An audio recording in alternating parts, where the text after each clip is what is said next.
విశాఖలో YCP senior నేత Botsa Satyanarayana media సమావేశం నిర్వహించారు. ఈ సమావేశంలో ఏపీ రాజధాని అమరావతికి తాము వ్యతిరేకం కాదని కీలక వ్యాఖ్యలు చేశారు.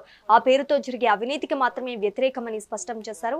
అమరావతి తమకు ప్రయారిటీ కాదని, అది మాకు శాసన రాజధాని మాత్రమే అని తెలిపారు. అలాంటప్పుడు మేమెందుకు 1,10,000 కోట్ల రూపాయలు ఖర్చు చేస్తామని సూటిగా ప్రశ్నించారు. అమరావతి పనులు వేగంగా పూర్తి చేయాలని వెల్లడించారు.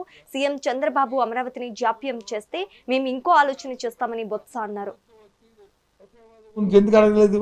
జగన్మోహన్ రెడ్డి గారు మచిలీపట్నం నుంచి గుంటూరు వరకు అభివృద్ధి చేస్తే బాగుండు అని ఆయన సూచించారు. తప్పేంటుంది?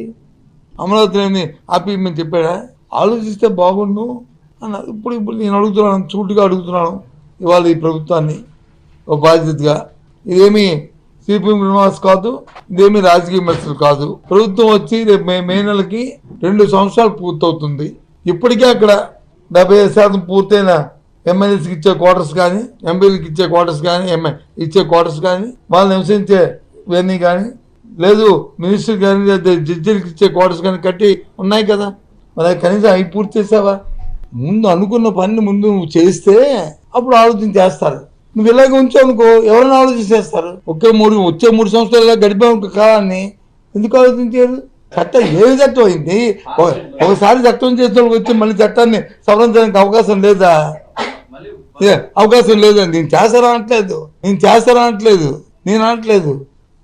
అంబేద్కర్ రాజ్యాంగాన్ని సవరణ చేసినప్పుడు వచ్చి ఇంక మరి ఇంకోసారి సవరణ తీరా పని అవ్వకపోతే ఇలాగ ఎందుకు కూర్చోబెట్టి 2 లక్షల కోట్లు అక్కర్లేదు అనుకుంటా. ఇవాళ మ్యాప్ ఇచ్చేశారు. ఇవాళ అది ఏ జిల్లాలో ఉంది? ఏ జిల్లా ఉంది? గుంటూరులో ఉందా? తుమ్మిటిదే. మరి గుంటూరులో ఉన్నప్పుడు మరి ఇంకా అయ్యో మరి జగన్మోహన్ చెప్పింది ఎక్కడ ఉంది? ఆయన చెప్పింది ఆ మధ్యపట్నం, కృష్ణా జిల్లా, గుంటూరు 2 జిల్లాలు కదా చెప్పింది ఆయన. అరెస్ట్ 2 జిల్లాలు కదా ఆయన చెప్పింది.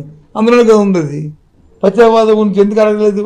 జగన్మోహన్ రెడ్డి గారు మచిలీపట్నం నుంచి గుంటూరు వరకు అభివృద్ధి చేస్తే బాగుండు అని ఆయన సూచించారు.